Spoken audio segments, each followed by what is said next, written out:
This is a review of the 60mm f2.8 macro lens from 7 Artisans. It's a full-frame manual focus lens for Sony E-mount and Nikon Z-mount. It's a very nicely made lens. The body is all metal and it's finished in matte black. The front element is quite large and it's protected by a substantial lens cap. Both focus and aperture rings turn cleanly and smoothly with a very nice fluid motion, and unusually the aperture ring is at the back of the lens with the focus ring at the front. The aperture ring is declicked, giving fine control of depth of field, useful when shooting macro images where depth of field is very narrow.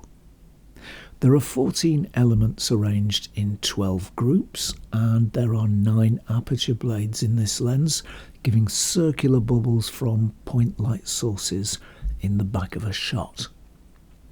This is a very sharp lens, giving clean, clear and well-defined images from wide open at f2.8. Subjects are rendered with a high level of detail with no real need to stop down, certainly in general day-to-day photography situations. As with all lenses, stopping down gives greater sharpness and it becomes very sharp indeed at f8. It can sometimes be a little tricky to focus in everyday situations though, because small movements of the focus ring produce relatively large changes in focus.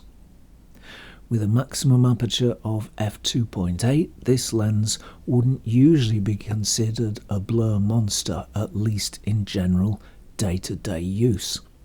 That said, it can certainly make some blur that will separate the subject from the background up to a distance of about 6 feet or 2 meters.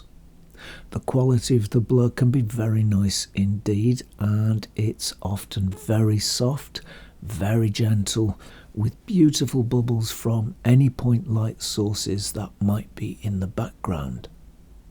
At macro distances, blur is, as you might expect, enormous. The plane of focus is very thin indeed, and wide open at f2.8 you'll usually end up with more blur than subject. Unless you particularly want to make a shot like this, you'll need to stop down. This will have the double effect of both increasing the size of the plane of focus, so more of your subject will be in focus, and increasing the sharpness of the image too. Colours from this lens are strong but not particularly saturated. They have body, substance and strength, but they don't shout. They're more moderate, more muted and restrained, more low-key than loud, giving a gentle, delicate feel to images. This lens has good contrast, producing clearly defined images and supporting the strong colour performance. Chromatic aberration is very well controlled in images from this lens, and I really had to look quite hard to find an example of it. It is there, but it's very minimal, and even in the most demanding of situations like shooting bare branches against the sky, it produces very little. This is a very versatile lens. It can focus very closely, bringing the hidden world into view, and it can be used as an everyday walk-around lens too. It has a usefully fast maximum aperture of f2.8. It makes some very nice background blur, and it can even shoot a decent portrait. It's very nicely made, and the price is great too. If you're looking for a macro lens that's good for general photography as well, this one is definitely worth a look.